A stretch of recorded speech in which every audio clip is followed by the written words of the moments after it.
Hola, muy buenas tardes a todas y todos a este panel número 5 que agrupa trabajos que tienen que ver con el monitoreo de fauna silvestre, humedales y áreas verdes. Obviamente un tema altamente relevante para la sustentabilidad y el futuro del planeta es la crisis que estamos viviendo con respecto a la extinción de biodiversidad y obviamente también la protección de estos sitios que albergan estas especies y que también albergan procesos que son fundamentales para el bienestar del ser humano. Y entonces tenemos una serie de ponencias hoy que nos van a compartir ciertas experiencias y enfoques sobre cómo comunidades escolares, ¿cierto?, pueden también empoderarse y participar de estos procesos de protección de estos espacios a través de, bueno, de estos procesos también pedagógicos. Así que en términos de reglas generales del panel, vamos a ir avanzando en las ponencias y vayan acumulando sus preguntas, ¿cierto?, en los comentarios, porque al final, cuando ya todos presenten, vamos a hacer una ronda de conversación en base a esas preguntas, ¿ya? Finalmente, decirle a los expositores y expositoras que tienen 8 o 10 minutos para presentar y yo a los 5 minutos voy a levantar la mano y voy a poner así 5, ¿ya? Así que para que estén atentas y atentos cuando les queden 5 minutos y ya cuando les quede 10, yo voy a abrir mi micrófono y voy a decir que ya el tiempo se ha acabado. ¿Ya? Para que tengamos más tiempo para, ojalá, establecer una conversación entre las expositoras y expositores en torno a las preguntas que se vayan haciendo del público. Así que primero nos viene a compartir Jason Angres, una ponencia titulada Escuela Naturalista 2020 para la formación escolar de naturalistas de humedales urbanos. Así que con eso dejo a Jason para que pueda compartir su presentación.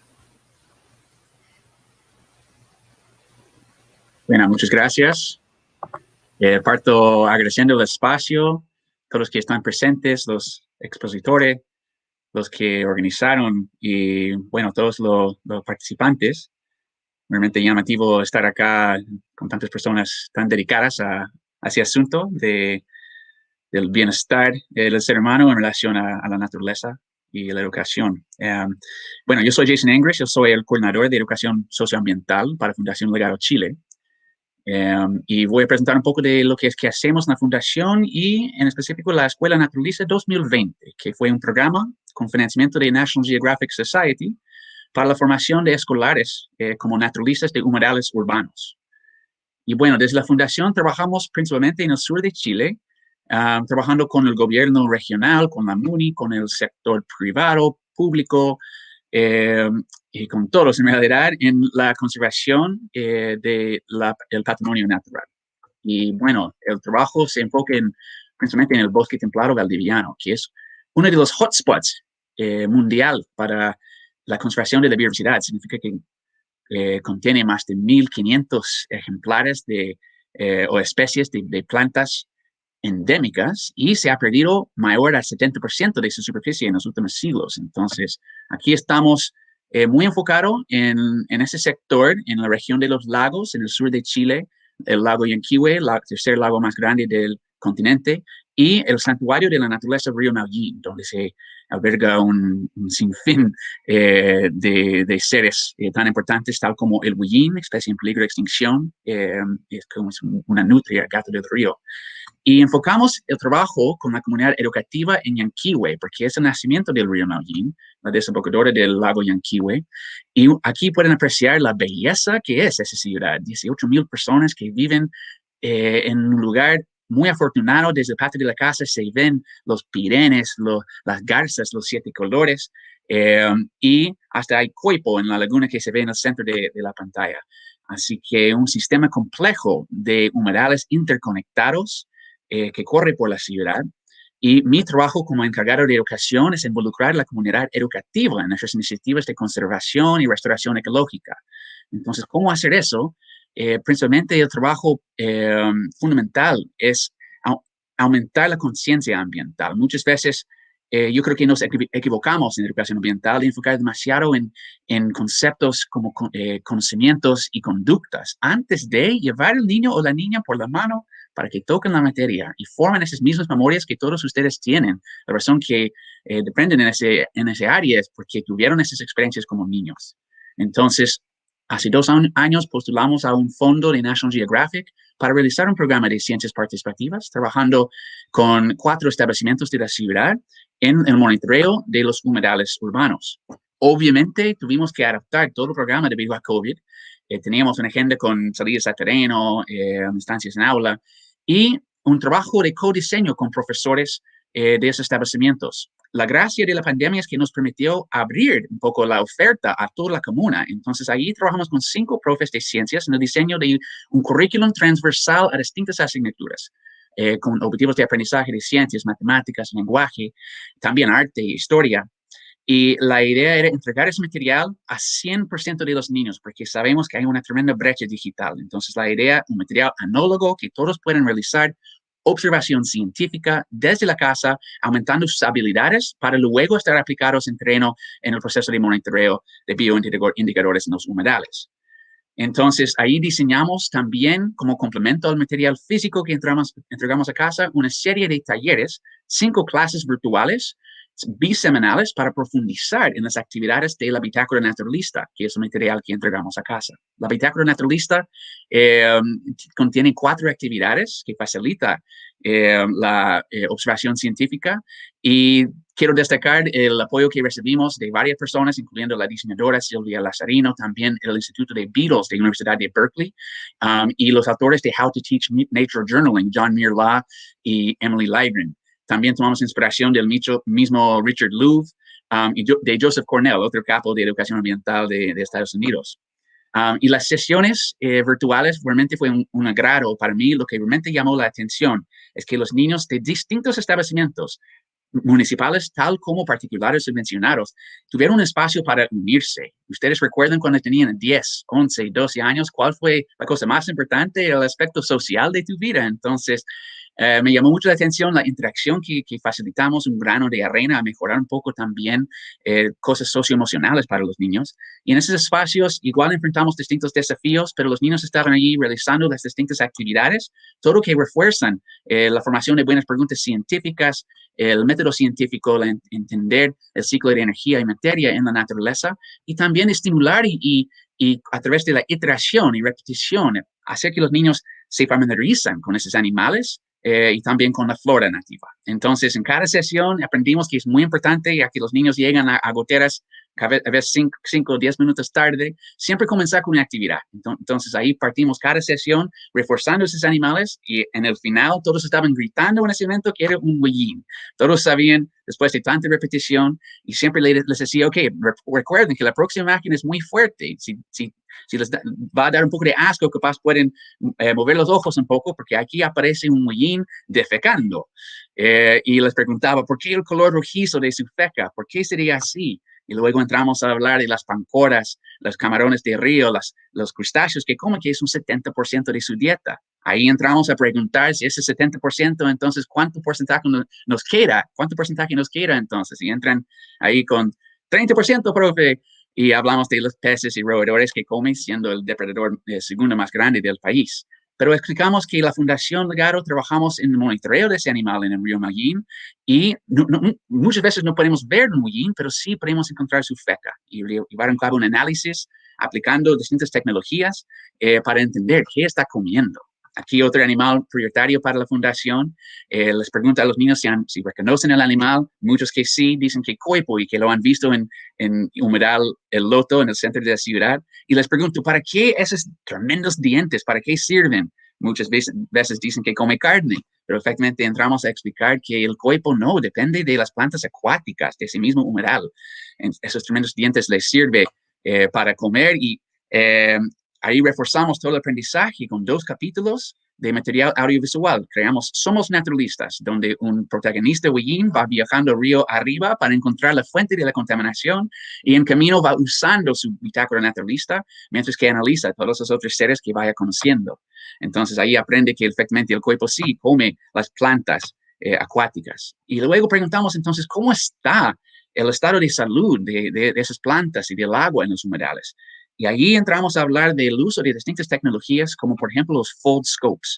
No sé si han escuchado de esa tremenda herramienta que es un microscopio plegable, que efectivamente en la adaptación del programa decidimos que sería el premio por la participación, ya que eso fue un programa extra programático. Entonces, los niños están ahora entregando sus trabajos finales y van a recibir su certificado como naturalista de humedales urbanos junto con su microscopio para que desde aquí en adelante puedan servir para tomar muestras en terreno y enviarnos imágenes que se conecta al teléfono para llevar a cabo una participación funcional, no solamente pasiva, en que reciben información, pero realmente que pueden contribuir a darnos datos importantes. Aquí pueden apreciar unos ejemplos del trabajo de los niños, que realmente fue un agrado estar recibiendo en mi WhatsApp todo ese trabajo y relacionándome con los niños a través de ese medio y luego visibilizando su trabajo con los demás niños para que puedan sentirse visto y validar su gusto por la naturaleza en esa edad tan crítica para el desarrollo personal. Entonces, ahí les dejo con mi contacto. Si tienen cualquier duda o pregunta sobre el programa, feliz de colaborar. Y muchas gracias.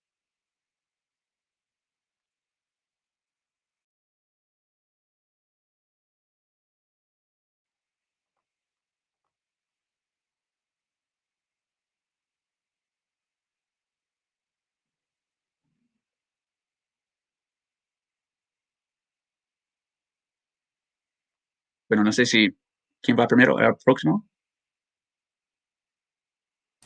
Ya, disculpe que se me fue un poquito la imagen, pero gracias, Jason. Tú, muchas gracias por esa presentación muy, muy interesante y seguramente vamos a volver con muchas preguntas asociado a el monitoreo participativo de los humedales y las experiencias en Yanquihue.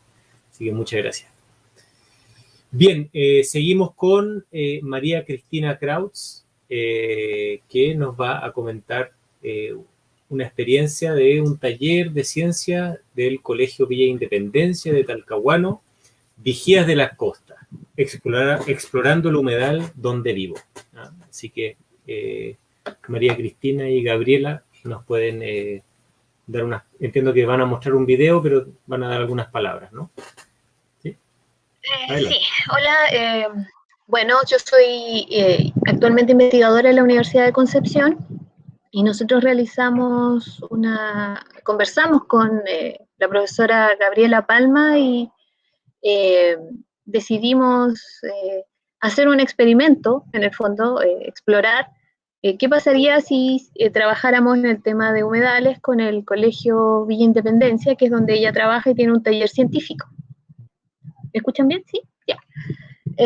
Así que Gabriela preparó una presentación, así que ella va a presentar nuestro trabajo. ¿Podríamos poner el video, por favor? Buenas tardes, mi nombre es Gabriela Palma Porto, soy profesora de Ciencias del Colegio Villa Independencia. Vamos a pedirle a la organización contar nuestra experiencia con nuestro taller científico.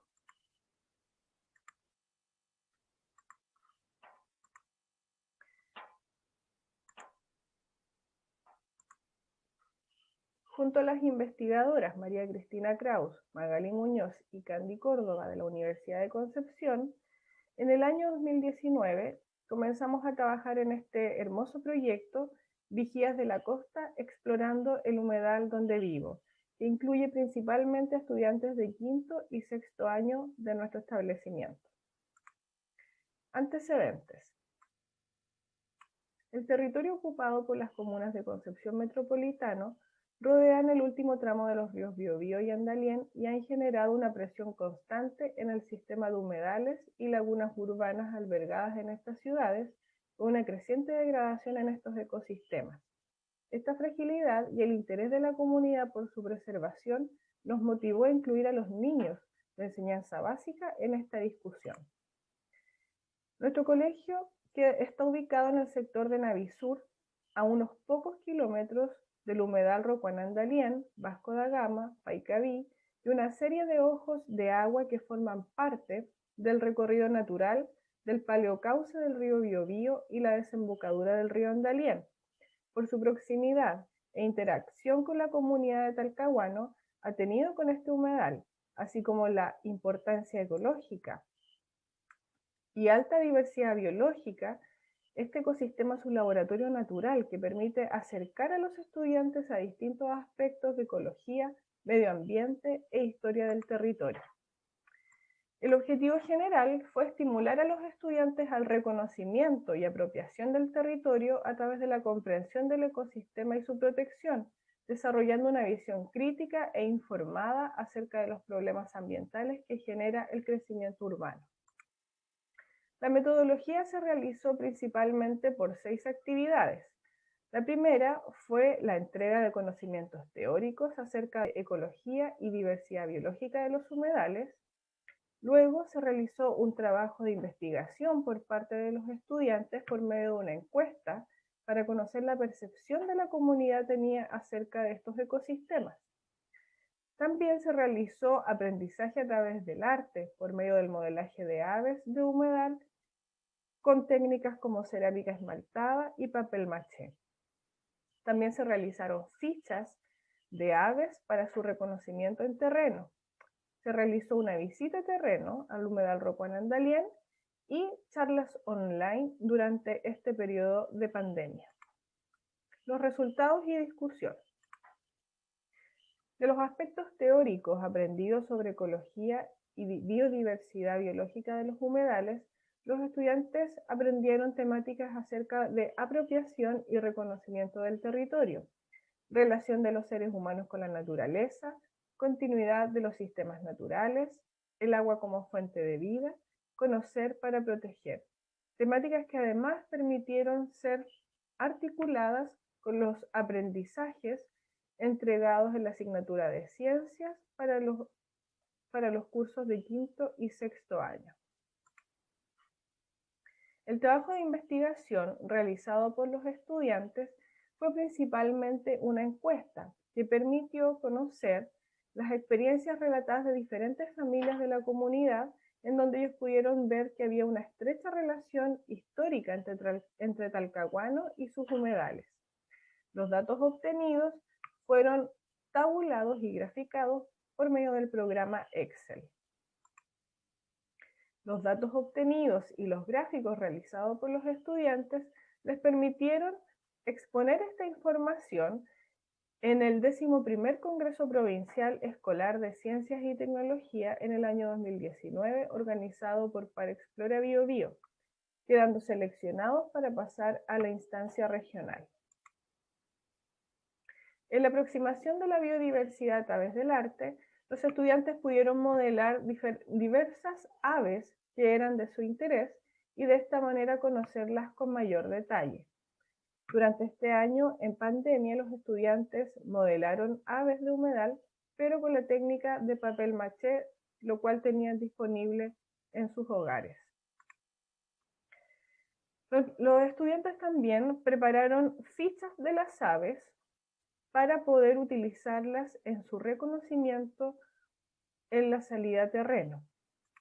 Esta salida se realizó al humedal Rocuanandalién, en donde los estudiantes pudieron recopilar información acerca de la diversidad de aves, diversidad de plantas y además de las diferentes actividades humanas e intervenciones en distintas zonas del humedal que ellos fueron viendo en el recorrido. Durante este año se realizaron charlas online que abordaron aspectos como la cosmovisión mapuche acerca de los humedales, charla que entregó la señora Rosa Huenchulap del Museo Mapuche, también biodiversidad de plantas, biodiversidad de aves y servicios ecosistémicos entregados por los humedales. Las conclusiones. En las palabras de los estudiantes, ellos dicen que el taller ha influido en sus conocimientos y les ha ayudado a entender y valorar aún más lo que hay a su alrededor. les ha entregado conocimientos de los humedales y del medio ambiente, y además los ha ayudado a comprender la importancia que estos tienen para el día de mañana. Nuestra conclusión es que el trabajo resultó muy necesario la entrega de conocimiento teórico para comenzar con el estudio de los humedales. Además, fue necesario involucrar a los estudiantes en sus propias investigaciones bibliográficas para que ellos comprendieran que esto es la base de cualquier estudio que ellos quieran realizar. La encuesta les dio la oportunidad de adquirir una visión más amplia de lo que la comunidad pensaba acerca de los humedales. Además, fue una instancia que permitió desarrollar su personalidad y desplante al realizar las preguntas que la encuesta contenía. Por medio de la modelación de aves, los estudiantes pudieron conocer con mayor detalle la biodiversidad que existía en los humedales de estas especies, y también fue una instancia que permitió su relajación y dispersión en los horarios de taller. También, durante la preparación y la salida a terreno, se tuvo la mayor expectativa y la motivación de los estudiantes, demostrando la importancia de estas instancias para el logro de los aprendizajes significativos basados en las experiencias, que les permitieran percibir con todos sus sentidos lo que ellos habían conocido teóricamente en los talleres.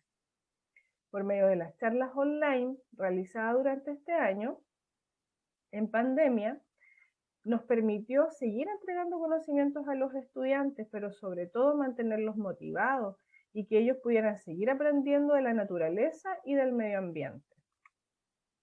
El logro más importante de nuestro taller ha sido motivar a los estudiantes a valorar y conocer los humedales y su importancia para la humanidad, haciendo a los seres humanos conscientes de la responsabilidad frente al cuidado de estos ecosistemas, así como la divulgación de estas enseñanzas a las personas de su entorno.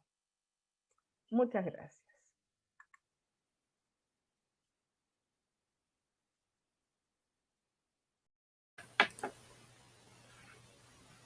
Muy bien, muchas gracias Gabriela y Cristina. Queda como un minuto si quieren como agregar algo o... Bueno, más que nada valorar y resaltar de nuevo el hecho de que investigadores como María Cristina, Magali, que bueno, si ellos bien trabajan y dedican su trabajo a la investigación en la universidad, pero el fijar los ojos en grupos de estudiantes de enseñanza básica permitió, digamos, todos estos avances y todos estos logros de los estudiantes. Así que es súper importante el nexo, trabajar en conjunto, colaborativamente. Yo creo que es importante resaltar eso dentro de este trabajo. Excelente, muchas gracias. Vamos a guardar preguntas para la conversación final. Bien, seguimos con la siguiente exposición de César Piñones Cañete sobre proyecto de fauna impactada, triada científica para visibilizar la problemática de atropellos de animales en Chile. Así que adelante, César.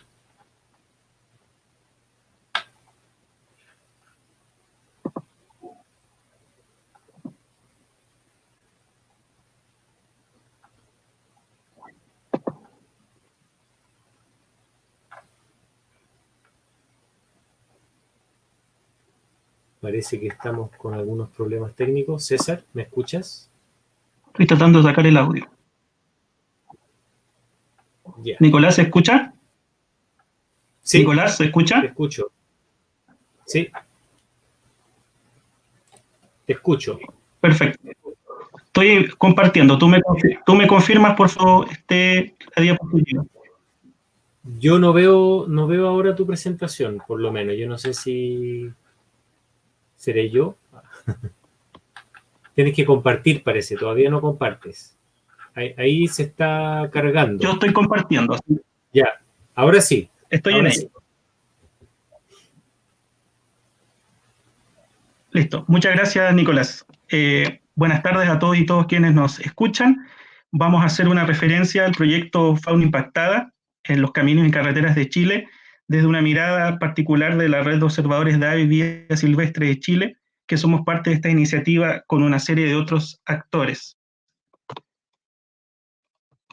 Vamos a movernos en estos 4 puntos, básicamente durante esta presentación, desde un contexto general hasta comentarios finales y reflexiones en función de las preguntas que nos planteaba este congreso en un inicio para reflexionar sobre la educación basada en el lugar. Fauna Impactada es una triada en donde se combinan paradigmas, visiones y actividades que son propios de la ciencia tradicional o académica, en ecología de carreteras, la ciencia ciudadana y también la producción de conocimiento a nivel de ciencia escolar. Esta sinergia surge en el Valle del Choapa, en la región de Coquimbo, en el norte semiárido de Chile, y ha transitado desde la toma de datos, particularmente en la comuna de Canela y también en Illapel y Salamanca, hacia una visión global a partir del trabajo de decenas de voluntarios en terreno que por ejemplo, han permitido lo que ustedes ven allí, ir sistematizando el conocimiento con respecto a esta realidad incómoda. Los vertebrados, particularmente, que son muertos año a año en las rutas de Chile. ¿Qué sabemos de esta realidad incómoda? Básicamente que en nuestro país hasta la fecha no había un registro, un catastro de qué especies son las que morían en nuestras carreteras a nivel global, a nivel de todo el país me refiero. Muy poca información sistematizada y publicada y también un atraso en la legislación con respecto a infraestructura y vial que permita mitigar en parte los efectos del tráfico rodado y la fragmentación de hábitat que producen las carreteras. Chile en este sentido, en un contexto latinoamericano y también a nivel internacional, tiene un atraso enorme con respecto a infraestructura que permita que los animales puedan sortear de cierta manera las influencias negativas de las carreteras en su hábitat.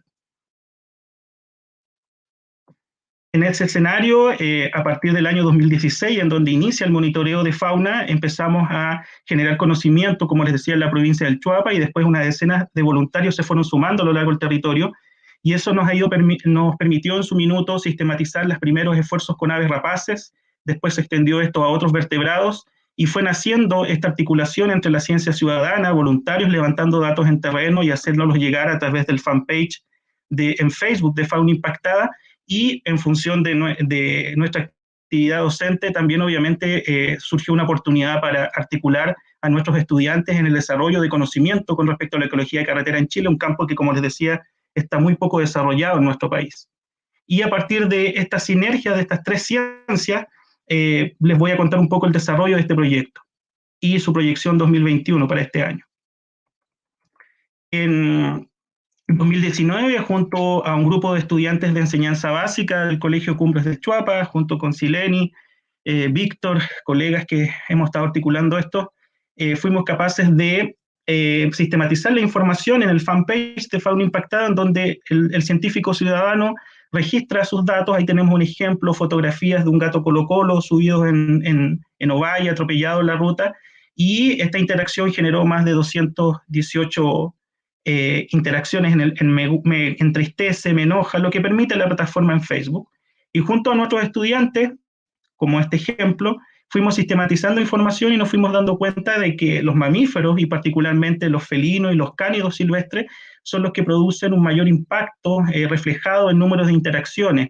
Los me entristece, los me enoja, se disparan cuando este tipo de animales son registrados por los científicos ciudadanos en la plataforma del proyecto en Facebook, no así otros grupos como anfibios, reptiles.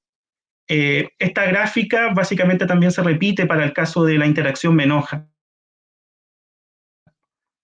Esta información, como les decía, no fue levantada a partir de un esfuerzo académico solamente, sino que involucró a estudiantes dentro de una lógica de coinvestigación, en donde a partir de los clubes de investigación escolar que promueve el programa Explora, fuimos generando una serie de procesos, como está retratado en ese esquema, en donde ustedes una ruta bajo la lógica de proyecto, en donde nuestros estudiantes son capaces de sistematizar y comunicar información y obviamente también generarse nuevas preguntas desde un análisis crítico. Dentro de esas derivadas, a partir de esa información levantada en 2019, en 2020, nos fuimos dando cuenta que los letreros que existen para prevenir los atropellos de fauna o están fuera de contexto. Por ejemplo, ahí tenemos un ciervo no nativo, que es la típica ruta caminera que da cuenta de animales salvajes en la vía, como también tenemos chinchillas, por ejemplo, en el caso de la Reserva Nacional, las chinchillas en Illapel, que no tienen mayor información de qué tipo de animal es, y dadas, ¿no es cierto?, las características nocturnas de este roedor, generalmente las personas no ven este animal cruzando la carretera. Es allí que surge nuevamente una ruta de trabajo escolar, en donde fuimos ahora preguntándonos qué tipo de señalética podría ser la más pertinente para trabajar una propuesta para ser instalada en las carreteras de Chile. Aplicamos una encuesta, recurriendo nuevamente a esta comunidad en Facebook, sistematizamos los datos, y hoy en día, en función de distintos apoyos, como la Sociedad Chilena de Educación Científica, estamos desarrollando un corto documental donde queremos evidenciar esto. Los resultados de este proyecto escolar, también adscrito a Explora, nos ha llevado conjunto a nuestros estudiantes. Este diseño es elaborado por una de nuestras estudiantes, Matilda, de segundo medio. Ahí tenemos cómo las preferencias se inclinan a señales de rombo, ocupando fauna nativa. El zorro surge como carismático, señalética que tenga leyenda, y esto también, desde la propuesta de los otros colaboradores del proyecto, ha derivado en campañas con afiches promovidos por internet, y esto ha sido publicado en la feria chilena que organiza el Museo de Historia Natural, obteniendo el primer lugar en enseñanza básica el año pasado, y también un artículo en Brote Científico, y, como les decía, el trabajo documental. El Congreso nos planteaba una serie de preguntas en relación a la pedagogía del lugar, y Fauna Impactada la tratamos de problematizar para objetivos de esta presentación desde esa lógica. Hemos tratado de generar una idea que permee no solamente a nuestros estudiantes, sino que también a nuestros apoderados y también al equipo que hacemos codocencia, también desde una reflexión crítica, ¿no? Como plantea, ¿no es cierto?, una serie de autores. No pensar que nuestros estudiantes van a solucionar el problema de la muerte de animales en las carreteras, pero sí pueden generar una...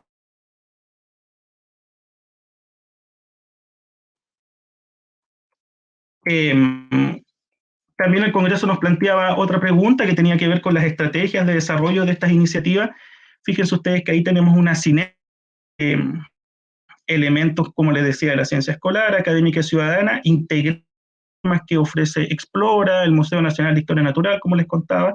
Y esto es la lógica de un taller en donde estamos vinculando arte y ciencia. Como les decía, el diseño de esta propuesta de señalética parte de una de nuestras estudiantes, y a partir de los datos colectados en las encuestas.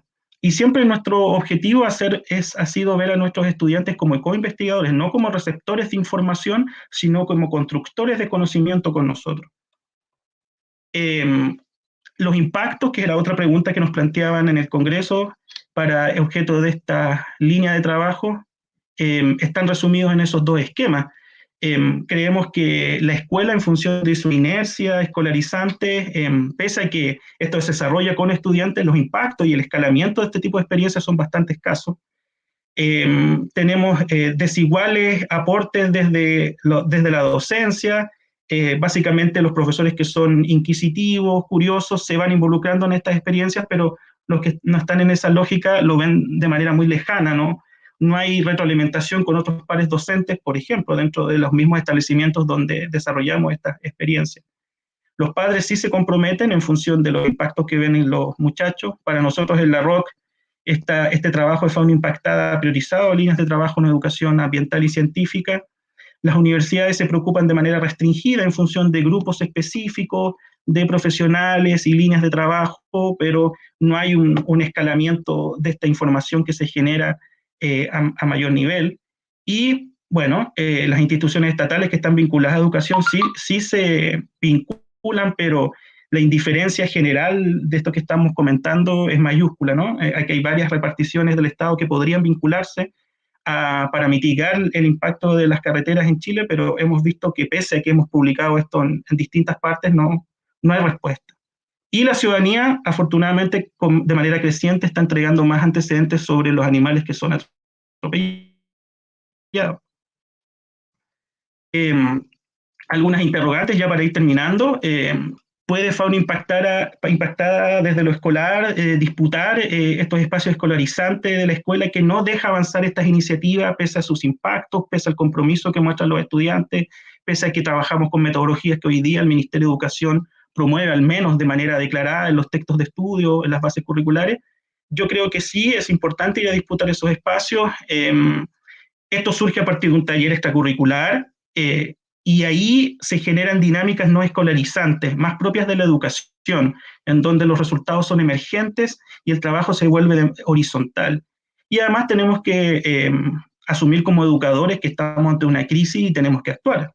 Y por ende, este tipo de trabajos basados en el lugar, con problemáticas atingentes al territorio, yo creo que son muy importantes de ir engranando con los objetivos de aprendizaje que de cierta manera han ido avanzando para integrar elementos asociados al territorio y la biodiversidad, particularmente con el currículum de enseñanza media, ciencias para la ciudadanía, biología de ecosistemas. Nosotros estamos trabajando con estudiantes de enseñanza básica que están recién pasando a la media, y ahí hay una proyección de futuro bastante interesante.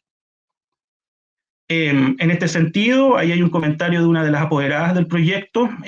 Son bastante decidores sus palabras en función del impacto y las experiencias de vida que generan estos proyectos, en donde el lugar, la biodiversidad del territorio es un eje central para desarrollar distintas competencias en nuestros estudiantes, no solamente académicas, sino que también personales. Creemos que esta experiencia puede ser transferible a otras escuelas. Sería ideal en función de los objetivos macros que tiene Fauna Impactada. Ahí tenemos un esquema en donde proponemos que es perfectamente replicable esta experiencia en otros espacios escolares con otros equipos de estudiantes. Es la invitación que también queremos hacer para que otros profesores, otros estudiantes secundarios y de primaria puedan trabajar con nosotros sistematizando los atropellos en su territorio. Y para ir terminando, la consigna del Congreso tenía que ver con desafiar esta relación humano-naturaleza, ¿no? Como profesor, con una educación más comprometida, con más audacia, en función de ir problematizando críticamente lo que tenemos en el territorio, vincular a nuestros estudiantes de manera horizontal en la producción de conocimiento, no como simples receptores de información hechas por otros. Y además tenemos que ir dejando ya de lado esta ingenuidad educativa que muchas veces busca sensibilizar sobre problemáticas ambientales, pero no actuar sobre ellas. Al menos aquí hay un ejemplo en cómo escolares se han comprometido en ello y tienen una propuesta y una postura, junto con el equipo de docentes que los acompaña frente a este tema. Y ahí hay, ¿no es cierto?, una síntesis de uno de estos autores que nos inspira en función de ir avanzando en una mirada más integral, más sistémica y por ende más crítica. Y un poco las referencias y el contacto para trabajar, y los invitamos, ¿no es cierto?, a que sean parte de nuestras redes sociales para que conozcan más del proyecto y podamos seguir conversando. Muchas gracias. Excelente, muchas gracias, César. Súper interesante todo el proyecto y todo lo que han hecho y toda la información que se está levantando. Yo creo que cuando se junta toda esa información se puede realmente hacer, se pueden hacer cosas interesantes. Bien, continuamos con el programa. Seguimos con Paula Pérez y Josefina Edo.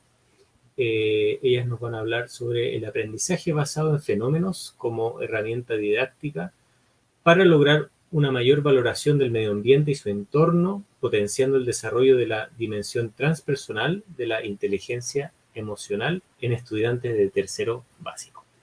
Así que las dejo. Muchas gracias.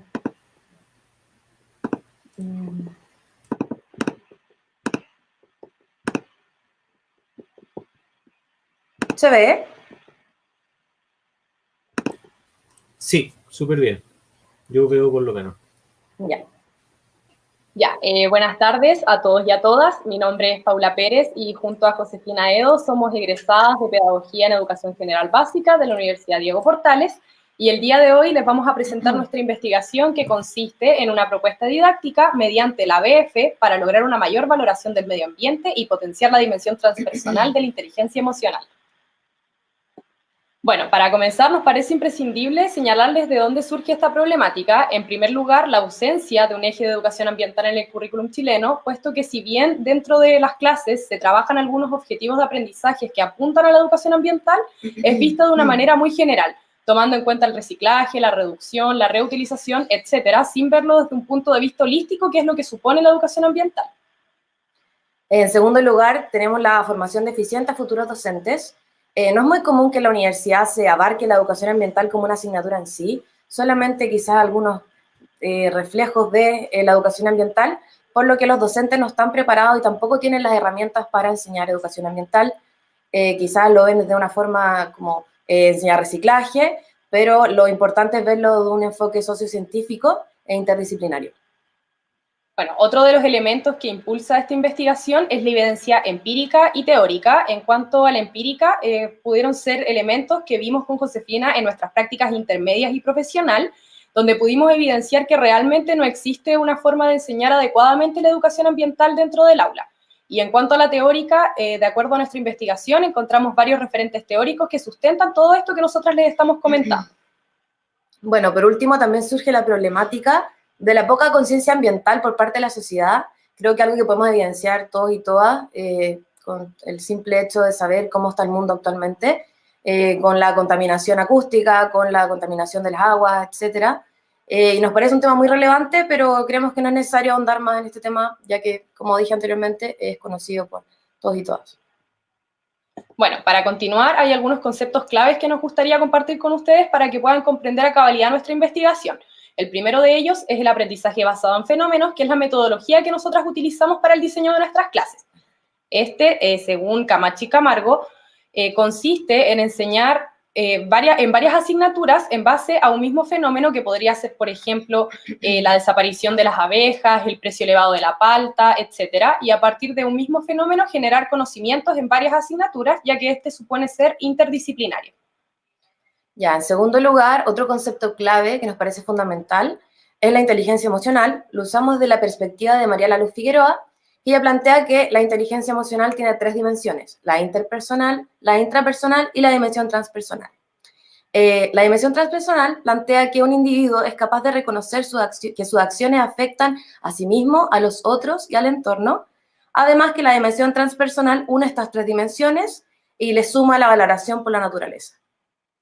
Bueno, y finalmente la educación ambiental, que la vimos desde el punto de vista de Treyes, que considera que la educación ambiental debe ser un proceso formativo y además paulatino, que tenga resultados significativos en los y las estudiantes. Además, el objetivo primordial de la educación ambiental es poder formar ciudadanos que estén enterados y calificados para actuar de la manera más coherente para favorecer la valoración por el medio ambiente y respetar la naturaleza.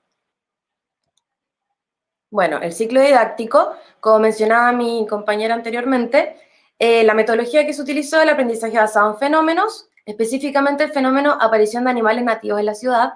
Como se puede ver a un lado, hay una foto de un puma que fue tomada acá en Santiago.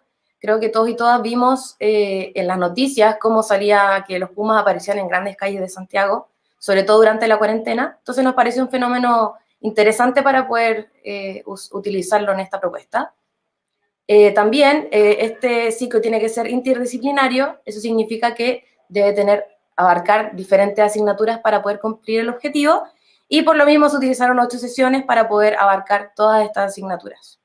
Bueno, como mencionábamos que el ABF supone ser interdisciplinario, las asignaturas que trabajamos fueron ciencias naturales, ciencias sociales, lenguaje y comunicación, orientación y arte. Además, es importante señalarles que debido a la pandemia, este ciclo solo pudo ser planificado y no implementado, y que las metas de aprendizaje de las clases tuvieron que ser adaptadas, puesto que, como decíamos, que no existe un eje sobre educación ambiental en el currículum. Tuvimos que adecuarlo para estar a la necesidad de las bases curriculares y además comprometernos con la educación ambiental. Bueno, ahora queremos contarles un poco de qué trata nuestro ciclo didáctico. La primera clase es de ciencias naturales. En ella se les presenta el fenómeno que es la aparición de pumas en la ciudad, y se trabaja además la sobreexplotación de recursos. La idea es que los y las estudiantes puedan ser capaces de investigar si esta sobreexplotación es o no es un factor que pueda influir en nuestro fenómeno. La clase número 2 es de ciencias sociales, y en ella se trabaja con el tema de la urbanización. Lo importante de esta clase es que los estudiantes se den cuenta de que debe existir siempre un equilibrio entre nuestra vida cotidiana y además el respeto por el medio ambiente. Nuestra clase número 3 es de la asignatura de ciencias naturales, y en ella se hace una salida pedagógica que es al Cajón del Maipo, hábitat del puma, y en esta la idea es que los estudiantes puedan visualizar con sus propios ojos si hay o no hay evidencia que pueda respaldar sus hipótesis con respecto a la investigación y además tomar fotografías que serán presentadas al finalizar el ciclo. Nuestra clase 4 y 5 son de lenguaje y comunicación. En ella plenamente los estudiantes deben investigar en un pequeño rincón de la sala de clases que debiera tener información proveída por nosotras las profesoras o profesores, para que ellos puedan ver si sus hipótesis son o no son correctas y puedan seguir la investigación, y finalmente culminarla para planificar su escritura y los afiches que ellos van a presentar al culminar todo este ciclo. Bueno, la clase número 6 es una clase de orientación donde se buscó buscar la valoración del medio ambiente, no mediante algo negativo, no mostrándoles fotos de animales muertos o quizás como áreas explotadas, sino que a partir de sus emociones. Entonces, lo que se va a realizar es ponerles sonidos de naturaleza y ver qué generan ellos eso. Por ejemplo, felicidad, tranquilidad, paz, etcétera. Y posteriormente, los estudiantes tienen que hacer una carta a alguna entidad del gobierno dándole posibles soluciones o propuestas o mejoras para lo investigado durante el ciclo. En la clase número 7, que es una clase de arte, tienen que realizar una obra de arte expresando todo lo que han sentido durante esta investigación y tienen que realizarlo con materiales reciclados para ser coherentes también con el medio ambiente. Y la clase número 8 es la exposición final, donde los y las estudiantes tienen que presentar toda esta investigación a sus compañeros del colegio, a diferentes cursos, a docentes, etcétera, y tienen que contar su hipótesis, contar su investigación, cómo fue el proceso, mostrarles fotos del cajón del Maipo, evidencias, etcétera. Bueno, para continuar les queremos decir que luego de realizar esta investigación tuvimos una serie de conclusiones. Entre ellas es que las temáticas ambientales siempre están estrechamente ligadas a las ciencias naturales con un foco científico. Siento que esto no debiera ser así porque la educación ambiental debe ser vista desde un punto sociocientífico, ya que son cosas que finalmente nos afectan a nosotros como sociedad y también al medio ambiente. Bueno, la segunda conclusión que llegamos es que el aprendizaje basado en fenómenos es multidimensional. Esto quiere decir que no existe un resultado correcto para la investigación que están realizando. Por ejemplo, en la investigación que realizan los estudiantes en este ciclo, se plantea por qué los pumas llegan a la ciudad. Entonces uno no puede asumir que los pumas bajan a la ciudad solamente por escasez de alimentos. Existen múltiples respuestas para este fenómeno. Entonces esto quiere decir que el aprendizaje basado en fenómenos es multidimensional, que no existe resultado correcto. Bueno, otra de las conclusiones a las que llegamos es que existe una gran tensión en la evaluación, en la educación ambiental y lo que exige además las bases curriculares en Chile, puesto que como no existe un eje, lo que se debiera evaluar según el currículum chileno no tiene coherencia con lo que debiera ser evaluado por la educación ambiental, ya que esta supone que el aprendizaje tiene que ser visto más que como un proceso y no como un resultado, lo que tiene una tensión muy grande entre lo que exige realmente el currículum en Chile. Y la última conclusión que llegamos es que los aprendizajes son longitudinales, es decir, que uno no puede medir a corto plazo lo que es la valoración por el medio ambiente, sino que tiene que ser algo a largo plazo. Si ahora estamos en tercero básico, ojalá que sean cuarto, quinto, sexto y así sucesivamente, porque, repito, tiene que ser a largo plazo, no se puede realizar en corto plazo. Bueno, para finalizar, les queremos comentar que dentro de nuestra investigación incluimos un apartado de recomendaciones didácticas que tienen como finalidad que cualquier profesor o profesora pueda tomar este ciclo didáctico e implementarlo en su sala de clases. Pusimos una serie de recomendaciones, pero aquí quisimos exponer las que consideramos más importantes, y la primera de ellas tiene que ver con la metodología contextualizada. Esto quiere decir que el fenómeno va a tener que ser adecuado dependiendo de la zona geográfica donde se va a implementar este ciclo, y lo mismo con la salida pedagógica. Bueno, y también agregamos una proyección que son las aulas verdes, que habla de añadir espacios dentro del colegio que están disponibles como aulas como al aire libre para que los estudiantes tengan interacción con la naturaleza. Obviamente facilita su valoración por el medio ambiente si ellos mismos están aprendiendo en ese lugar y también saben cómo te favorece estar al aire libre, tener contacto con el pasto, ver los árboles, sentir la brisa. Claro, potencia mucho más la valoración del medio ambiente. Bueno, y finalmente, para terminar, queremos comentarles que dentro de nuestra investigación nos surgió una pregunta que tiene que ver con si el ciclo didáctico que nosotras realizamos es o no es un adoctrinamiento. Nosotras ya pudimos responder esta pregunta, pero nos gustaría dejarla abierta por si alguno de ustedes quiere hacer algún comentario o responder esta pregunta después. Muchas gracias. Muchas gracias.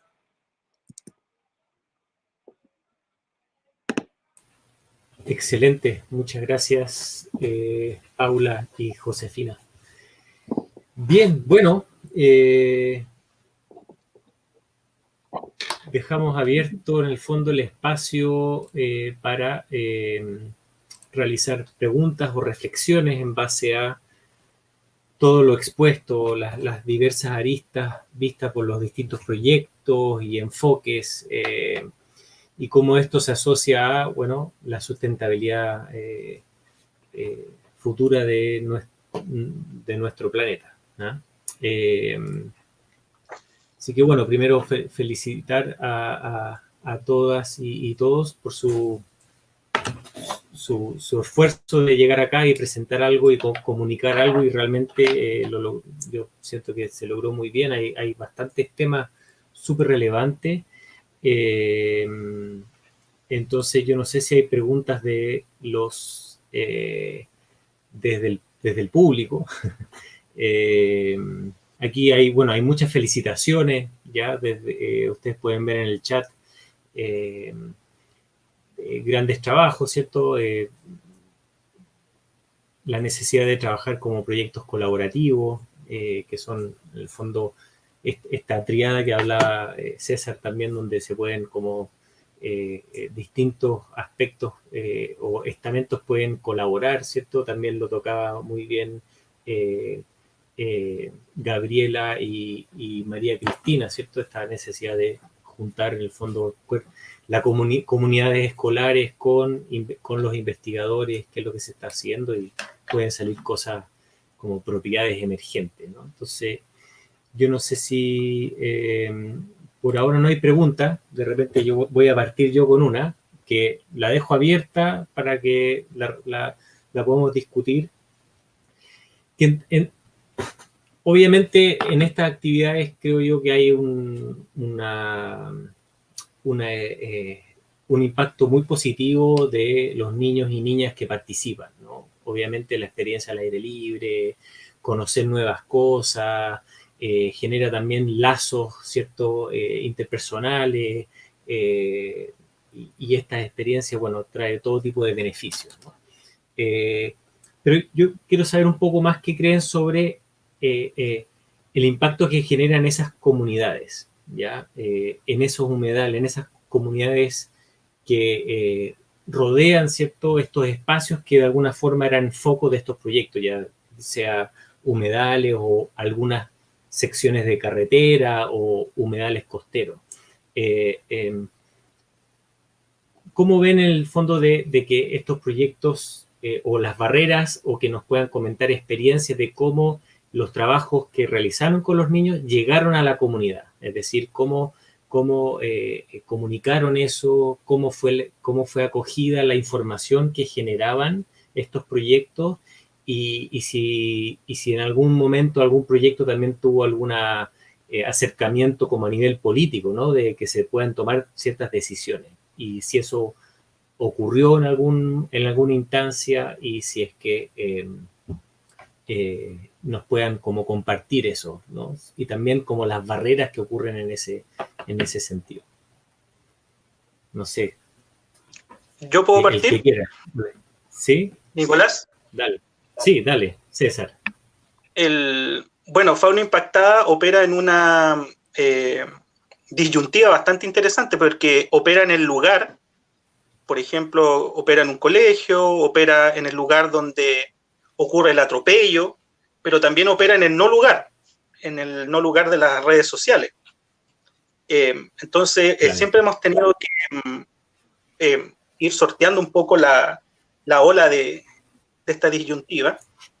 Yo creo que el impacto, por ejemplo, en términos de la codocencia, es relevante cuando se difunde, por ejemplo, a través del mundo de la ONG. Yo soy miembro de la ROC, y ahí nosotros hemos amplificado este espacio de trabajo mancomunado entre profesores, por ejemplo, Sileni, que es profesora de artes visuales, Víctor, que también es de biología, lo hemos ampliado y hemos conformado una red de profesores que adhieren a los proyectos de la ROC, en el fondo, y ahí estamos haciendo, en el fondo, transferencias de estos aprendizajes. Y se da en profesores que básicamente son inquisitivos, como colocábamos ahí en la diapositiva. Esperaríamos que fueran más, por eso también participamos en estos eventos. A nivel de los estudiantes, yo creo que el impacto es superlativo y tiene un correlato con lo que describe la literatura. Nosotros nos aproximamos desde el saber, desde la praxis docente, y llegamos a los mismos puertos que la literatura, la reflexión pedagógica plantea con respecto a los impactos de estos proyectos. Sí, por distintas razones que yo creo que son derivadas de la inercia de la escuela, como sistema enajenante, no logran impactar a más estudiantes. Y estos estudiantes que llegan a estos proyectos también tienen un mismo denominador común que los profesores que los lideran, que son inquisitivos también, son preguntones, van más allá, tienen dinámicas de autoorganización, en fin. Cuando tú nos planteas de la posibilidad de la articulación política, bueno, nosotros también intencionamos en la presentación de nuestros proyectos con nuestros estudiantes, por ejemplo, en la Feria del Museo Nacional de Historia Natural, porque es una feria que está patrocinada por el Ministerio de Medio Ambiente. Nosotros esperaríamos, ¿no es cierto?, que se hiciera una revisión de los proyectos que están ahí, que son muy interesantes, y que también se considerara, por ejemplo, el planteamiento de fauna impactada, porque, como ya hemos comentado, Chile está al debe con respecto a esta situación. Ahí hay que dar un salto. La institucionalidad, creo yo, mayor, la política, como tú planteas, tiene el mismo denominador común de inercia, que también tiene otra institución política a otra escala, que es la escuela. Y es allí, ¿no es cierto?, el espacio de disputa que estos proyectos desde el lugar vienen, ¿no es cierto?, a generar la fractura en esos escenarios. Estamos trabajando para ello, es un largo camino. Nosotros también hemos orientado este proceso de formación y de coinvestigación con nuestras estudiantes a largo plazo. Nosotros estamos trabajando con ellas desde sexto básico. Entonces, todavía tenemos un largo camino por recorrer para que ellas ya en cuarto medio salgan egresadas con artículos científicos, con un background, con un nivel de información y divulgación y validación de su experiencia y conocimiento importante que permita dar ese salto que tú comentas. Fragmentar o fracturar con mayor fuerza la inercia de la escuela y también tender los puentes a que los atropellos sean mitigados, porque estamos perdiendo la fauna. Sí. Es una tensión constante, en definitiva, y es un espacio de disputa que los profesores que yo creo que tenemos que asumir como real, como efectivo y como algo que tenemos que involucrarnos. Y en ese sentido, porque dentro del ciclo, por ejemplo, de aprendizaje basado en proyectos, ¿cierto? Una parte importante de ese ciclo es cómo se cierra después de haber hecho este proyecto, que puede ser en base, ¿cierto?, a una problemática, es definir también cómo se comunica a la comunidad, ¿cierto? Ya sea la comunidad escolar o donde tú vives, ¿cierto? Y ahí yo creo que hay temas que tal vez nos pueden compartir el resto si tuvieron experiencia, por ejemplo, de, no sé, ir a la radio o sentarse a la mesa con concejales, alcaldes, no sé, ahí como que lo dejo, si es que hay más experiencia y cómo ven barreras asociadas a eso.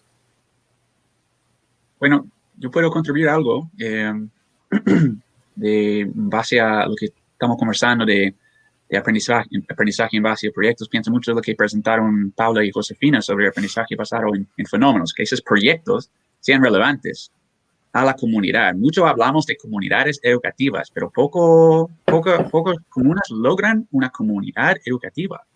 Tenemos una oferta completamente fragmentada, no solamente entre los establecimientos, pero también por nivel. Entonces, para mí me inspira mucho como pensar cómo es el desarrollo personal para el ser humano en el contexto en el que realmente evolucionamos, que era como recolectores, cazadores, que la comunidad era todo. Somos el éxito de nuestra especie, es que trabajamos juntos, somos una especie social. Entonces, pensar cómo hubiese sido para un niño creciendo en ese contexto. Obviamente tendría una interacción constante con sus primos mayores y niños menores que pueden enseñar a ellos lo que aprendió del tío. Entonces, esa es una comunidad educativa. Entonces, los que nos faltan en el de aislar los niños por nivel, que están todos mirando de manera horizontal y nadie sepa por dónde va la micro, es importante facilitar una integración entre dentro del establecimiento. Imagínense, para ser un niño de tercero básico, si recuerdan esa edad, interactuar con un niño de sexto básico era como fantástico, algo realmente fuera del común que jamás vas a olvidar. Entonces, cuando hablamos de comunidades, vale la pena considerar un poco de qué estamos hablando y cómo enfrentar las barreras que generan esa fragmentación de lo que muchas veces pasa en una comunidad también, que del sector privado, la municipalidad, creen que es pega del establecimiento y del profe hacer la enseñanza. Y con la pandemia, yo creo que todos se dan cuenta, los apoderados están más claros que nunca de su rol en el aprendizaje de sus niños. Entonces, yo creo que ese punto de facilitar una integración lo más posible, yo sé que es trabajo de hormigas, pero es súper, súper importante que volvamos a tener una comunidad educativa efectiva. Sí, quiero agregar algo a lo que dijiste. En nuestras proyecciones también está abrir este espacio a toda la comunidad, no solamente en el colegio, en la escuela, sino que abrirlo hacia los vecinos también, hacia apoderados, para que de a poco se vaya generando esta comunidad. Claro, en el fondo nosotras consideramos que para que realmente la educación ambiental pueda ser súper significativa en los estudiantes y en toda la comunidad, porque finalmente es algo que nos afecta a todos, no solo a los niños, se tiene que trabajar en conjunto. La educación ambiental tiene que ser vista desde un punto de vista sociocientífico, no solo científico. Sí, yo estoy súper de acuerdo con lo que acabas de decir. Como científica lo digo. En realidad la experiencia que nosotros tuvimos, que es una experiencia súper, digamos, básica en relación a lo que ustedes nos han expuesto, nos mostró que no solamente los niños del taller científico que iban específicamente a eso estaban interesados en adquirir esos conocimientos y en vivir la experiencia.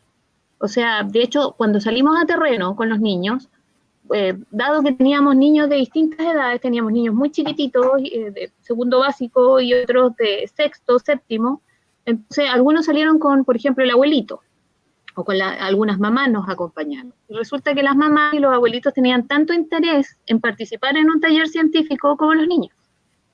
Y como dicen ustedes, en un contexto de pandemia, en este minuto, con tanta información fake news, como les dicen, entonces el conocimiento científico transversal, si se quiere, a nivel de comunidad educativa, a nivel de barrios, se hace fundamental. O sea, en alguna parte tenemos que influir como para que se vayan generando los filtros de información. Eso. Bueno, también queremos agregar a lo que están diciendo, que por lo mismo nosotras quisimos implementar además la inteligencia emocional dentro de nuestra investigación y utilizamos 3 variables en esta, que era la educación ambiental, el aprendizaje basado en fenómenos y la inteligencia emocional, que creemos que también es algo elemental para poder desarrollar la educación ambiental en las personas, porque como estábamos mencionando, todo esto ya es un trabajo de comunidad, es algo que afecta a la sociedad, y si nosotros no podemos comprender que lo que hacemos afecta en nosotros, en los otros, y además agregarle el sentimiento de valoración por el medio ambiente, no se pueden generar cambios que sean realmente efectivos en la naturaleza y en la sociedad.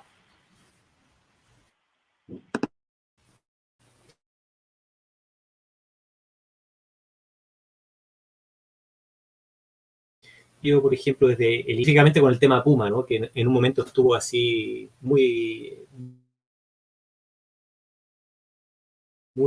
presente, ¿no? Etcétera, ¿vieron como algún cambio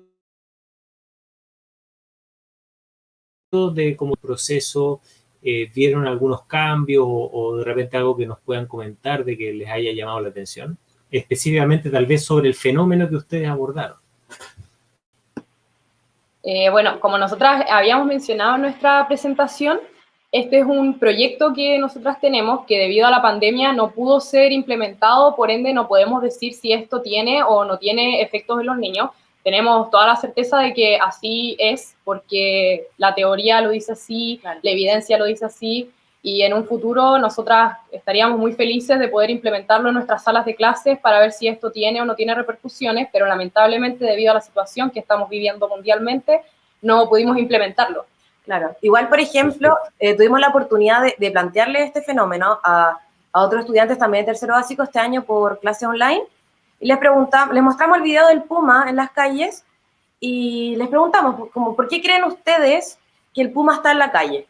Y unos decían, ah, porque no tenían comida, o ah, porque como estamos en la casa no hay ruido, o ah, quizás se le perdió a su mamá. Entonces fue interesante ver cómo lo que nosotras creíamos que se iba a generar, la hipótesis, realmente sucedieron. Y eso fue muy interesante. Creo que eso es lo único que podemos contar como... Claro, eso es como lo único que tenemos, que igual yo creo que como profesor uno siempre se anticipa a las posibles respuestas que pueden dar sus estudiantes. Entonces, en el fondo fue lo único que pudimos como poner en práctica y, bueno, estaríamos muy felices de poder implementarlo y más adelante a lo mejor comentarles si esto tuvo o no tuvo efectos y cuáles fueron.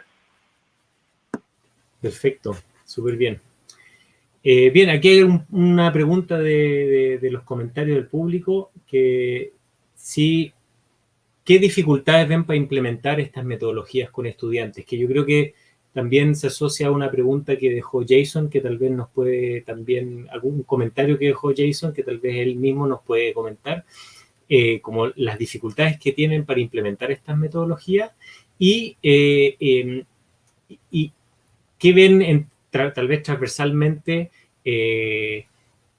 cómo se logra la motivación, ¿cierto? La motivación tal vez puede ser a nivel de estudiantes, a nivel de profesores o a nivel de directivos también. Obviamente el directivo y el UTP tiene mucho que decir en el establecimiento. Entonces, si nos puedan compartir, y de repente empezamos con Jason, que creo que tenía un comentario también atingente a eso. Gracias Nicolás, y gracias por la pregunta. Tengo emociones encontradas con eso, porque es súper complejo. Que mi mamá era profe cuando yo era niño y vi que llegaba a la casa agotada, y se quemó siendo una profe de sexto básico en un colegio urbano en California. Y yo pude observar eso en ella, entonces empatizo mucho con la experiencia. Llevo 17 años trabajando en educación informal y hay una cierta gracia que me permite trabajar en educación informal, que muchas veces mi financiamiento es externo, sino solamente una parte que pone el colegio. Entonces me permite cierta flexibilidad y tengo una teoría, una idea que es súper importante de comenzar la relación con el establecimiento con un programa extracurricular o extraprogramático. Puede ser académico el programa, pero que sea una oferta, una invitación. Porque ahí vamos desde abajo. No me gusta pensar en términos como tan jerárquicos, pero desde abajo con los niños ya tenemos un grupito con más calma que podemos conocerlos y influir. Llegar que algunos agentes de cambio de los alfa dentro de ese grupo empiezan a invitar a sus amigos, ¿ya? Y teniendo ya el respaldo de contacto con los niños, llegar a hablar con él o la profe se facilita mucho. Entonces, el profe, sí, ya con ese externo ya conoce a mis alumnos. Luego, llegando con el profe, ya que me conoce, llegando a dirección, y luego a DIME, o Servicio Local de Educación, partir desde abajo arriba, en vez de tratar de implementar programas desde arriba abajo, que sabemos que exigen tanto de los profes, que dirección tiene miedo a llegar a ellos con otra propuesta más, otra reunión más, ahora con Zoom, otro Zoom más. Entonces hay que primero entusiasmar a los niños. No todos tienen esa oportunidad porque tienen que trabajar dentro de la jornada escolar. Entonces, otra cosa. Pero yo creo que cuando podamos lograr esa como relación más informal primero para fidelizar la relación y partir con los niños entusiasmados y luego llegar a influir a todos desde allí. Perfecto, súper. ¿Alguien más quiere...? Sí, yo quiero comentar igual respecto al tema de los talleres extraprogramáticos. Yo creo que igual de alguna manera el Ministerio de Medio Ambiente ha impulsado el tema de las escuelas certificadas, que de alguna manera eso es apoyado por las municipalidades y los DAEM, lo cual de alguna manera abre la puerta o el espacio en las escuelas para que, bueno, tanto los talleres o como integrar dentro del proyecto educativo la importancia por el medio ambiente en las escuelas, al menos en las escuelas municipales, abre una puerta completamente para este tipo de temas.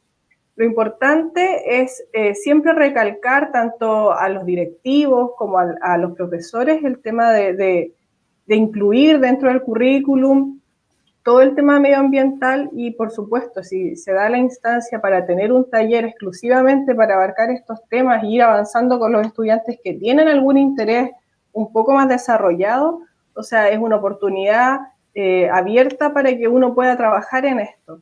para motivar a los estudiantes, yo creo que es muy importante el tener la cercanía con ellos y también de alguna manera el poder transmitir el cuidado del medio ambiente y la importancia en el fondo de proteger nuestro entorno. Una vez que ya uno logra tener este nexo con los estudiantes, ya ellos se motivan y están dispuestos a participar en las iniciativas que de alguna manera uno les pueda ir comentando y se entusiasman rápidamente en todo lo que tenga que ver con el medio ambiente, porque como son niños, ellos quieren aprender, son curiosos, es parte de su esencia, por lo tanto ellos fácilmente también se van a abrir a las propuestas que nosotros podamos tener para ellos. ¿Y tú crees en este sentido que un proyecto tenga necesariamente experiencias al aire libre es un factor de mayor motivación y un poco lo que nos contaba Richard al mediodía? Sí, de todas maneras, o sea, el hecho de tener experiencia al aire libre, esto es trascendental para motivar a los estudiantes. Si ellos saben que van a contar con alguna instancia, algún momento en que ellos estén en contacto con la naturaleza, ya sea por medio de algún invernadero, tener alguna huerta en la escuela, o la instancia de ir a terreno, como en el caso de nuestro taller cuando fuimos a terreno al humedal Rocuán Andalien. O sea, son experiencias que para los estudiantes los marcan y ellos se motivan mucho más con seguir participando de estas instancias. Perfecto. No sé si alguien como más lo que quiere... dice Gabriela sobre la motivación, que preguntaban ahí cómo motivar a los estudiantes a participar de estas cosas, creo que también es importante como profesor siempre tener conocimiento de los intereses que tienen los niños, porque al fin y al cabo, de esa manera es como nosotros nos podemos acercar a ellos y generar conocimientos a partir de sus propios intereses, que creo que es mucho más significativo que agarrar un contenido abstracto y enseñarles algo. Entonces creo que la motivación parte de eso, y también en cuanto a la educación ambiental, hacerlos partícipe, que ellos se den cuenta de que esto realmente también los afecta a ellos, o sea, como que no es solo algo que es externo, sino que los afecta a ellos también, cosa de que puedan tener en el fondo una motivación intrínseca por el tema, no claro. Como... Y también volverlos investigadores y hacerlos saber que ellos también tienen una voz dentro de esta sociedad, saber que también pueden decirle a sus papás, generar un cambio, porque generalmente no son escuchados los niños y niñas. Entonces, darle esa herramienta y ese poder de, sí, a ti te van a escuchar el día de mañana cuando tú quieras decir algo que no está bien. Claro, en el fondo, como profesores, tener la tarea de formar agentes de cambio para la sociedad. Perfecto. Muchas gracias. Muy interesante todos los comentarios. A ver, aquí hay una pregunta que no tiene tanta explicación, pero dice, bueno, gracias, excelentes presentaciones, la hace Rafaela Retamal. Dice, ¿cómo integrar el ámbito económico como pilar de sostenibilidad? Tal vez asociarlo un poco a, no sé, me imagino que tal vez en el tema humedales y la actividad humana asociada a esos humedales, ya sea turismo, pesca, no sé, que nos cuenten si es que incorporaron algo o han incorporado incluso tal vez la temática asociada a servicio ecosistémico o la contribución de la naturaleza a las personas. No sé si alguien quiere como meter la cuchara por ese lado. Nosotros abordamos esos temas con los niños precisamente, ¿Ya? o sea, en realidad desde dos puntos de vista. En primera instancia ellos hicieron una encuesta donde se les preguntaba a los miembros de la comunidad distintos aspectos de los humedales, entre ellos servicios ecosistémicos y la valoración que tenían sobre el humedal. Y eso sirvió para que ellos se contactaran con muchos mayores, incluso adultos mayores, que les contaban la historia del humedal cuando ellos iban a visitarlo antes, cuando lo utilizaban como playa, para ir a mariscar, cuando era un paseo, cuando había lecherías, cuando tenía otra etapa de urbanización. Aún la urbanización ahí no llegaba. Y después les contaban cuando empezaron a llegar las pesqueras y se ensució y Talcahuano le da la espalda al humedal.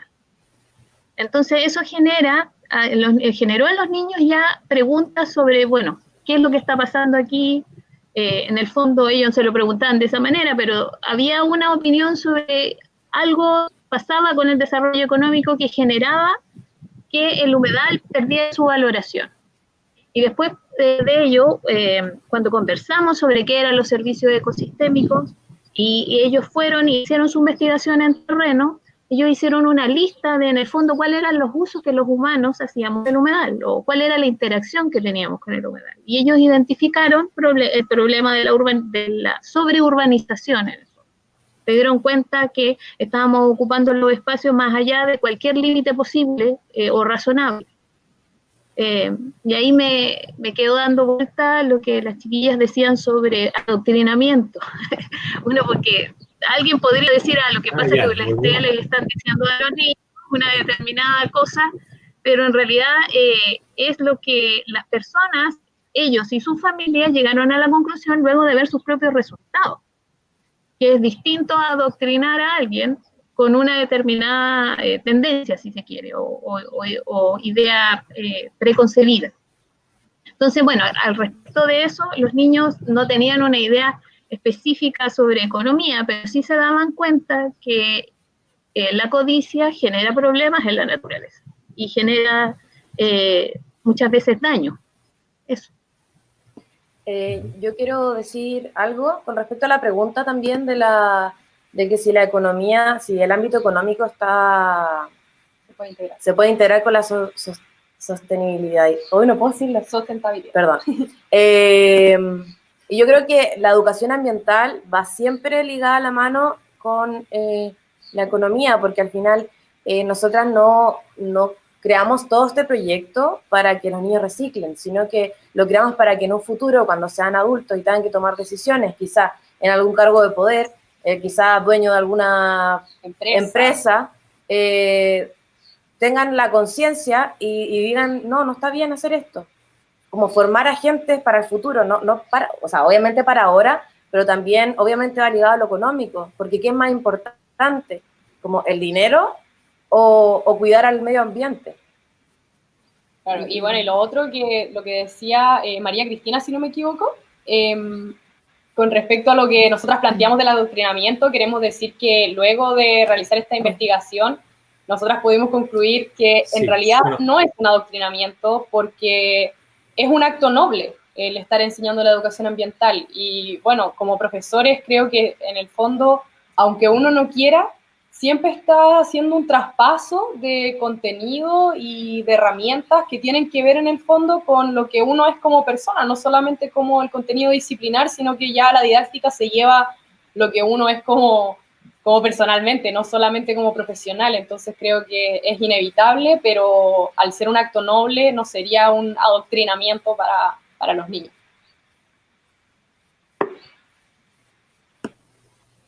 Eso del adoctrinamiento es bien interesante, porque generalmente pareciera ser que el análisis siempre se centra en el quehacer del profe, ¿no? Como si el sistema educativo no tuviera una doctrina.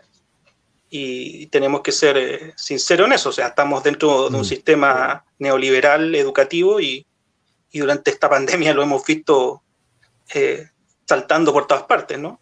Entonces, yo no centraría en el análisis en el concepto de adoctrinamiento, yo lo centraría en la disputa de ideas, de elementos, de concepciones que probablemente todos los que estamos acá apuntan hacia la justicia social y ambiental, en contraposición a modelos de despojo y extractivista. Con respecto al tema económico que plantean ahí la pregunta, es una reflexión que estamos haciendo los docentes, ¿eh? No es una cosa que estemos discutiendo en función de las etapas formativas con nuestros estudiantes. Las carreteras son los vasos sanguíneos de la lógica extractivista, ¿no? Tenemos en Chile hoy día un boom, ¿no es cierto?, de desarrollos de carreteras sin una mirada ecosistémica, y en ese escenario estamos perdiendo la biodiversidad. Sin duda, Fauna Impactada tiene que tener una posición en función de la carretera como reflejo de ese extractivismo depredador de los ecosistemas. Y ahí un debate que como profesores tenemos que realizar, no hacerle el quite. Sí. Y yo me voy a meter la cuchara un poco, como una reflexión también personal. Yo creo que también el desafío está en tratar de sacar esta cosa como dicotómica, ¿no? Es como progreso económico, cuidado del medio ambiente. La verdad que el medio ambiente en el fondo es la base de todo. En el fondo. Entonces, sin eso no va a haber desarrollo económico posible. Eso es lo que yo creo y se está instaurado muy fuerte esta cosa como, no, es una dicotomía. En realidad es mucho más complejo y más multidimensional que eso. Estamos casi terminando y yo creo que, dado que este panel es sobre monitoreo, ya sea de fauna, humedales, áreas verdes, etcétera, obviamente con un enfoque escolar, ¿ya? El monitoreo tiene el desafío de que sea a largo plazo y que esa información sea útil para tomar decisiones a tiempo sobre cosas que pueden estar ocurriendo. Por ejemplo, la contaminación de un cuerpo de agua, ¿cierto? La extinción de alguna especie, el declive poblacional de una especie en un lugar, etc. Entonces, ¿cómo ven como las barreras principales para hacer esto en el largo plazo? Y obviamente pueden haber temas a escala institucionales del Ministerio de Medio Ambiente, etc., pero a nivel escolar, como de repente si tienen alguna experiencia, si han firmado convenios entre los distintos estamentos científicos, gubernamentales y escolares, o si han pensado de que sus proyectos se mantengan en el largo plazo. Lo dejo abierto ahí para que quiera. Yo podría contribuir un poco del concepto de nuestra escuela naturalista, que sea un proceso de formación. Como Mario comentamos, el gran desafío que tenemos ahora en el contexto COVID, no estar presentemente con los niños y que realmente puedan visibilizar un poco el trabajo, es muy complejo. Entonces, para mí, lo más que podemos visibilizar el trabajo que están haciendo en el largo plazo, lo más que va a ayudar que realmente sea así, un trabajo de largo plazo. Entonces, la idea que tenemos es que los niños que pasan por la formación sean luego mentores para niños más pequeños y los guíen en el proceso. Pero hay que incentivar eso. Entonces, requiere algún incentivo y hay necesariamente... Mentores. Mentores, sí, esa palabra que a veces es una adaptación de inglés. Pero no necesitamos necesariamente como algo monetario o físico, pero solo reconocimiento, como visibilizar, hacerse sentir visto, reconocido, eso hace mucho. Entonces, es como una parte del plan que tenemos con nuestro proyecto, es que sea un trabajo en todos los años en sexto básico, pasen por esa formación, pero luego interactúan con los niños de tercero básico para que se preparen para ser naturalistas de unidades urbanos y vamos ahí haciendo el esfuerzo con las redes de los establecimientos y toda la comunidad de visibilizar el proceso.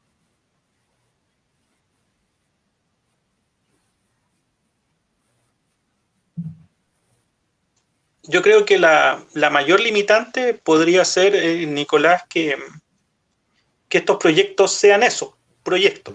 Perfecto. Y no estilos de vida, en el fondo. Parece que, yo no sé si Jason se quedó congelado.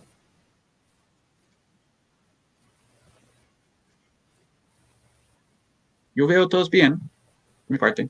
Está hablando César. Nosotras también vemos bien. Nosotras vemos bien, todo perfecto. Ya, volvemos entonces. ¿Estás ahí, Nico? Se congeló un rato. No sé si... Dale, César. ¿Ahora sí? Sí, yo creo que la mayor limitante que tú planteas que podría haber era que estas cosas que hacemos se conciban como eso, ¿no? Como proyecto. No como por parte de los profes. Sí, yo estoy hablando como profe, en el fondo. Yo creo que la mayor dificultad es que estas cosas sean eso, proyectos, y no formas de vida o estilos de vida. Se te escucha un poco cortado, pero no sé si soy yo.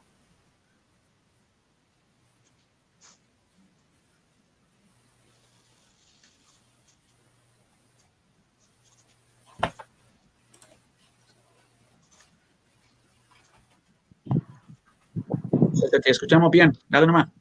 ¿Sí? Bueno, no sé si soy yo. No, yo eso solamente quería decir. Pues ya estamos a la hora de los talleres, parece. Yo no sé si, yo no escuché muy bien a César, no sé si el resto. Sí, sí escuchamos. O sea, Parece que Nicolás está con problemas de internet. Sí, es Nico. Cosas de pandemia. Ya. Disculpe, parece que mi señal está un poco, sí.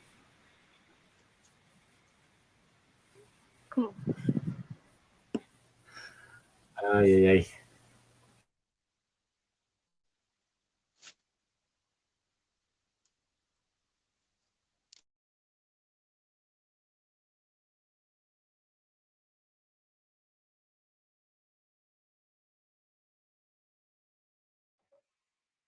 Bueno, yo creo que podemos ir cerrando ya que están por comenzar los talleres. No sé, por mi parte, solo quería agradecer el espacio a todos los participantes y especialmente ir conociendo a esos otros proyectos, escuchar a los expositores. Da hasta una sensación de validación en que andamos bien. Importante ver otros proyectos con todo el esfuerzo que requiere. Uno confía que por lo menos estamos nosotros en comunidad y efectuando cada vez más a una masa crítica de seres humanos que van a estar ahí con ese corazón verde. Así que, por mi parte, un gustazo. Excelente. No sé si alguien más quiere dar algunas palabras. Y bueno, yo creo que repetir un poco lo que dijo Jason, agradecerles por participar hoy y compartir su experiencia y sigan adelante nomás con lo que están haciendo y súper bien. Chao, muchas gracias. Muchas gracias, agradecer a todos, como que fue un proceso súper enriquecedor también. Qué alegría ver que hay hartas personas que estamos en la misma posición. Así que muchas gracias, de verdad. Excelente. Nos vamos llenas de ideas con Gabriela, ¿cierto? Sí, muchas ideas. Qué bueno. Ahí César está haciendo promoción a la Rock. Ya pues, muchas gracias. Chao. Chao, que estén Chao, bien. chao. Gracias a todos.